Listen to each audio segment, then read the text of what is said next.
Hey guys, it's Cullen here with Up North Outdoors. As many of you know, a few weeks ago we headed up to Alaska and did a crazy Sherp adventure out in the mountains up there.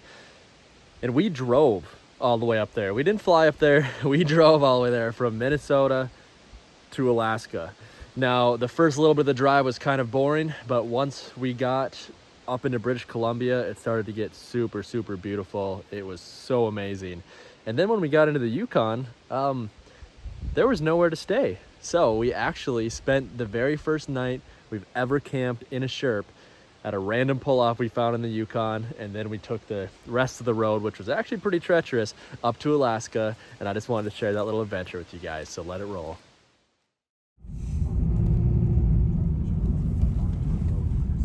Alaskan Highway, baby. Well, first stop off the Alaskan Highway, pulled off to rest stop here to pee, and there's a pretty cool looking river up here. Brian's pissing right off of it. And everyone's watching him from the bridge, pissing right off of it. So far the Sherp's been pulling pretty good. We've been pulling it with one of these kind of drive over fender Sherp trailers. It's been pretty great. It's been doing good. It's our first time getting some real Canadian food. This looks like some proper Canadian cuisine. We just did the math. Diesel's $7 a gallon here. It's crazy. Yeah, there's a whole bunch of pre-scripted things. I wish I would have gotten on video, but we talked to some pretty interesting Canadians at some of the gas stations. They were the real deal, that's for sure.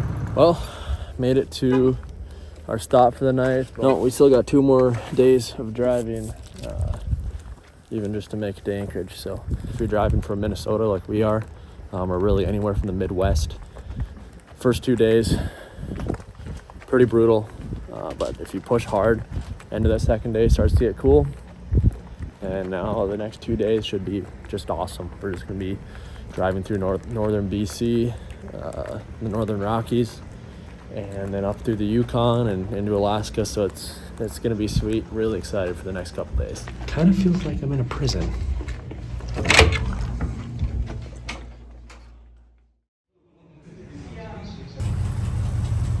Well, we've got about 23 hours to Anchorage. Probably drive till it starts getting dark and pull off and camp in Grizzly Country. I think it's kind of the plan for tonight. Yeah, the lady at the hotel asked us where we're going, and we said Anchorage, and she's never heard of it. On the Alaskan Highway. Yeah, so that was interesting. Oh, pee break. We show it's super cool. My friends from Austria, right? Austria? Yeah. They came all the way to Alaska. They're a long ways from home. Took a little pee break and met some cool dudes from Austria. I guess they've been here for a month and they're actually headed back up to Alaska. They showed some pictures of some big moose they saw in Denali a couple weeks ago, and they're going back up now to hunt as well. So wishing good luck to them. They're showing me some cool things they shoot back in Austria, and they love the Sherp, of course. It's a nice conversation piece.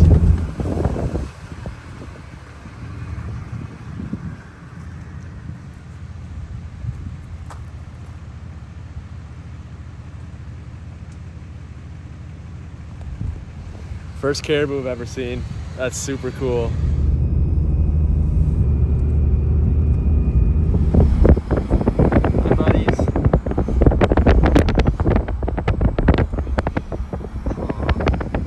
Dude, this is unreal, and we still have 22 hours to go.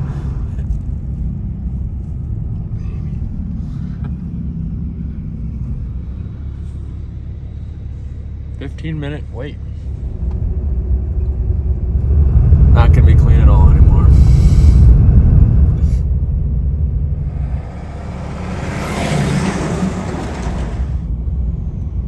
First time seeing buffalo, not gonna lie.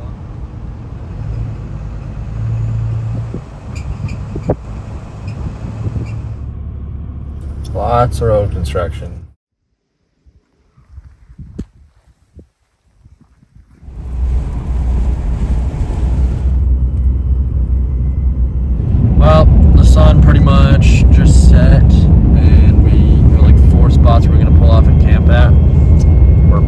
like crazy. Well, they were either private property, a gravel pit, or posted up like crazy with no camping signs. So this whole entire trip, there's been like pull-off spots everywhere with no markings that are fine to camp at. We see people pull off staying at them. But for whatever reason, in this stretch of the Yukon that we're at, they don't want you pulling off anywhere. So hopefully we can find something before it gets pitch black. Well, we found a trail down to a river. There's no posted signs, so we're going for it. Hopefully it's not plump full, or there's not a gate when we get down there, because we will not be able to turn around. Don't talk about grizzlies, because I gotta go take a dump. All right, grab the bear spray. Let's kind of check out camp spot. I gotta show you guys the views here. This is sick. This is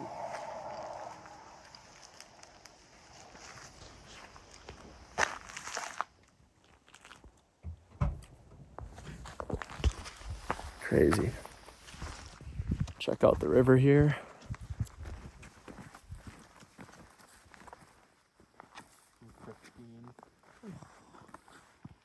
Ducks. All right there too. This is sick. Oh, there's one right there. Yeah, okay. Oh, that's so cool. We should have brought steps.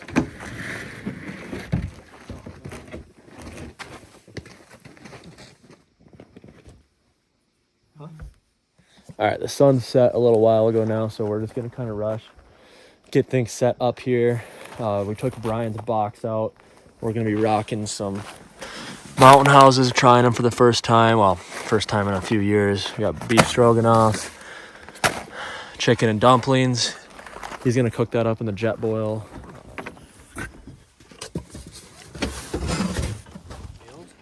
Or jet boil. There it is, right there. It is a grayling. Mm-hmm. Oh, way.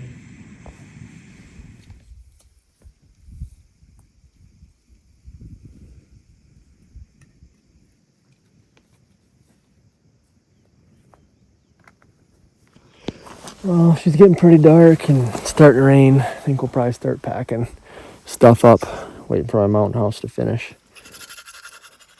Been traveling up here, been in the middle of nowhere for a while, but this first night, surreal, man. Out here in the middle of nowhere in the Yukon, looking over snow-capped mountains and just dead quiet. It's beautiful. God's creation is awesome, and we're so blessed to be able to enjoy it. Sick. That 60-mile one he did? Yeah. Like the super far one, that's the one he did by himself. It's crazy. It's time for the first night in the Sherp. Yeah. You guys know how it goes.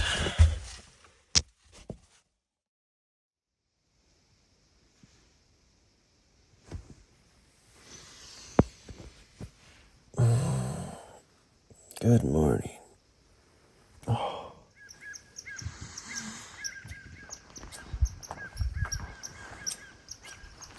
Well, the Sherp was comfy, but I kind of slept like absolute crap.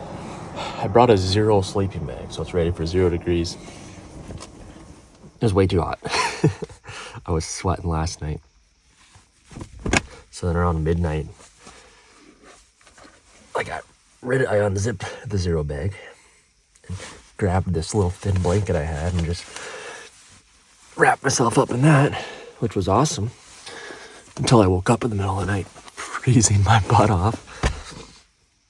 And then I just kind of cocooned inside of it, and I've kind of just been freezing all night.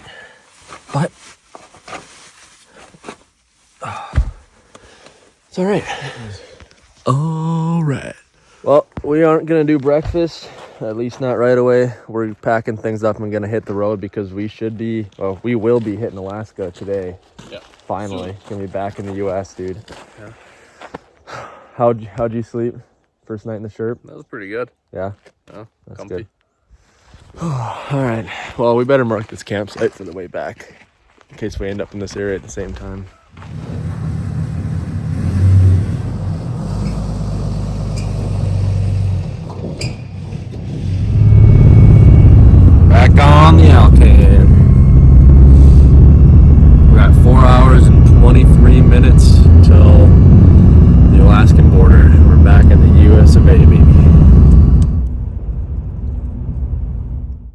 Stopping for a little oatmeal here.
First couple days of the trip to Alaska, not gonna lie, stinks. But man, once you start getting up into northern BC, now here in the Yukon, it's amazing. It doesn't even feel like we're driving that long because you're just in awe the whole time at all of God's beauty. It's amazing out here. Oatmeal was fantastic. Brian's gonna make a cup of coffee. We're gonna probably hit the road and hit Alaska here in a few hours, and we're gonna find some cheap fishing rods and get our fishing licenses in Alaska so we can stop and do a little fishing. It's amazing out here.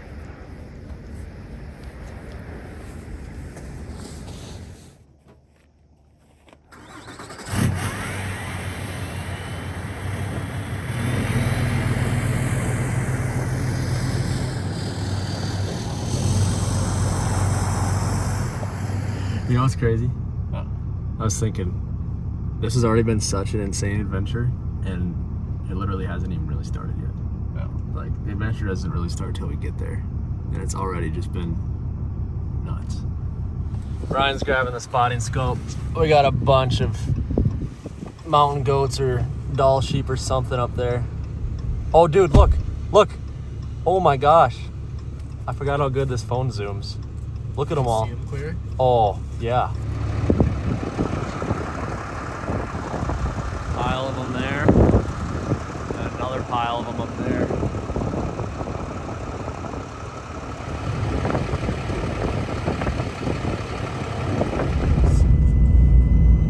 Little rest stop at the Kluane River pull-off.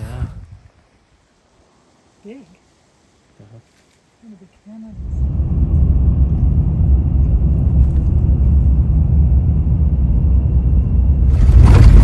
This last stretch is pretty nice, ain't it? Yeah, real nice. Yeah, this last stretch of the Yukon is really rough. We're probably slowing down to 30 miles an hour every, like, I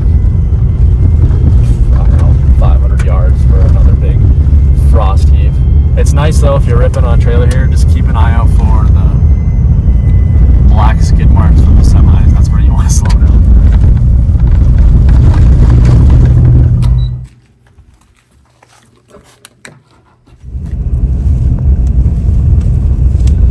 We made it. As long as we can get through the border. Whoa, we got miles per hour instead of freaking kilometers. I still don't know what those are. Dude. Oh, made it through the border, no problemo. And now we are headed to Tok, Alaska. Everything's in miles now. 88 miles to Tok, so 405 to Anchorage. So we'll see if we end up where we're wanting to get tonight. I guess it'll all depend on how many fishy looking rivers we end up going by on the way there. Otherwise we'll find another camp spot for the night. But first stop in Alaska. Brian picked out his favorite rod. Out of all my choices. Yep. They had a pink one. Oh, man. I had an Alaskan stop me. Whenever we stop at these gas stations, it's the Sherp catches a lot of attention. But yeah, we got a pink and a purple rod and our fishing licenses finally. So we are good to rock and roll. And we're gonna start probably hitting the road here, and I think we just need to find some water. No. Yeah, we've been doing a lot of driving and a whole lot of looking at nature, and it's time to get something. A whole lot of looking at fish and not catching. Yeah. Oh, we're gonna hit the road. Now you can actually. Well, Brian didn't wait for a second. He wants to go catch a grayling. We're at the Toke River. I'm gonna set up my pink rod and yeah, see if we can catch a fish. Well, got my beautiful rod rigged up with just a little spinner. We're gonna try to catch a grayling. Curious to see if Brian's already got one. This line was already spooled down here, and it is so curly. I don't even know if I'll be able to cast this little thing, but I'll give it a shot. It's so pretty out here.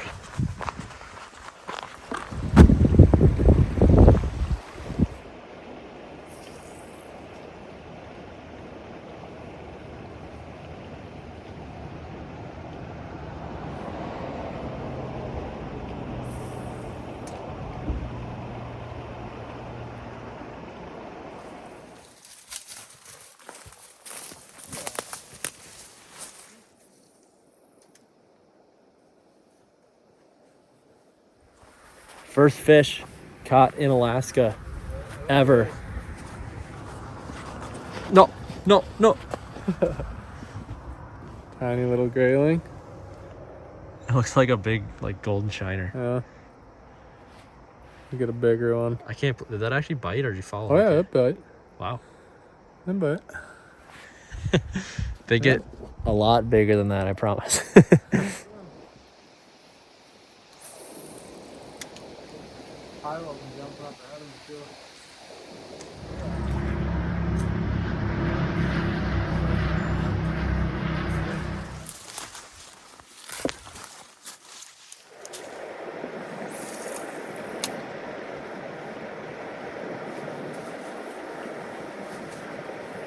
Alright, we're checking on a river that there could be, apparently could be some sockeyes in. So we'll see. No idea, we just got here. You're not local. No, we're from Minnesota. We're from Michigan. Just trying to figure out. Sure. We're you guys the same way, just trying to figure out. You know? Yeah, we're here moose hunting, and we got here a couple days early, so we bought a couple rods from a gas station. Supposedly, Oh, so you guys are really. supposedly there's supposed to be sockeyes running in here. So, Sockeye salmon. oh, is there? That's what it said online. Talk it up.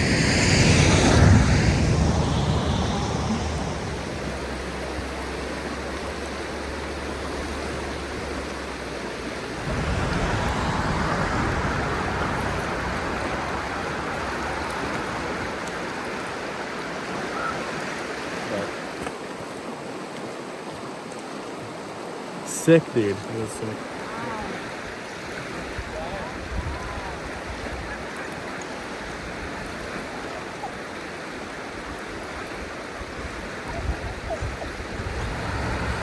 No salmon, but another grayling.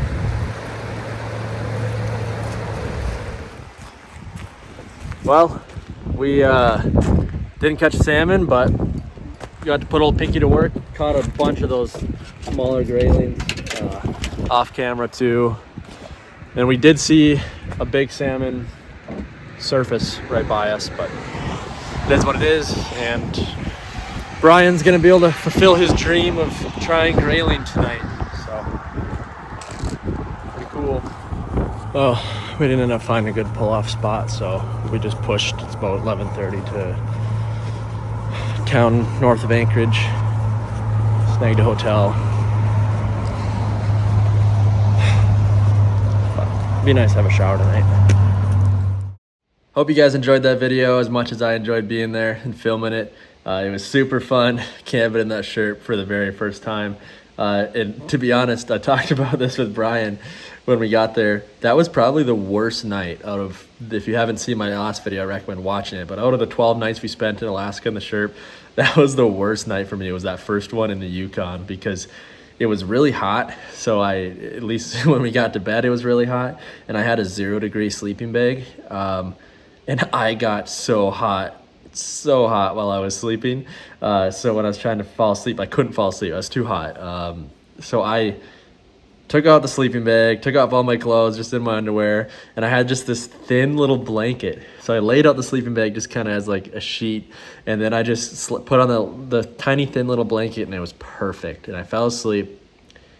But then I woke up in the middle of the night, and I was so cold. So we had the windows open, and it dropped down into the lower 40s, maybe even upper 30s. It got really cold that night. And I was so cold, just freezing in that tiny little blanket. It was so miserable.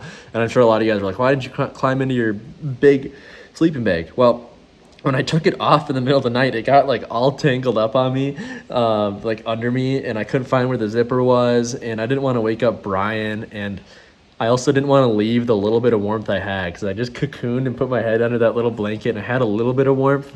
I didn't want to leave that. So yeah, first experience sleeping was definitely kind of rough. If you're going to be sleeping somewhere that's a little bit warmer camping, I definitely recommend maybe not just having a super hot 0 sleeping bag and then a super thin, blanket. Maybe have something that's kind of rated for in the middle. But other than that, the Sherp worked out perfect for us. And then that whole 12-day trip, it was amazing camping out of that Sherp. It was absolutely perfect. So I'll have linked below the Sherp camper tour video if you want to see a full tour on that Sherp, and also our Alaska adventure video. We just posted that earlier this week and it was amazing. Also, we did film a full tour of Jeremy that we hunted with, Sherp camper as well.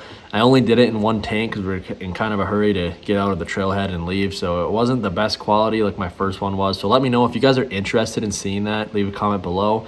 I also have some other videos planned. I really want to start doing more camping and actually outdoor stuff on this channel. I've been really enjoying it and enjoying getting the responses from you guys.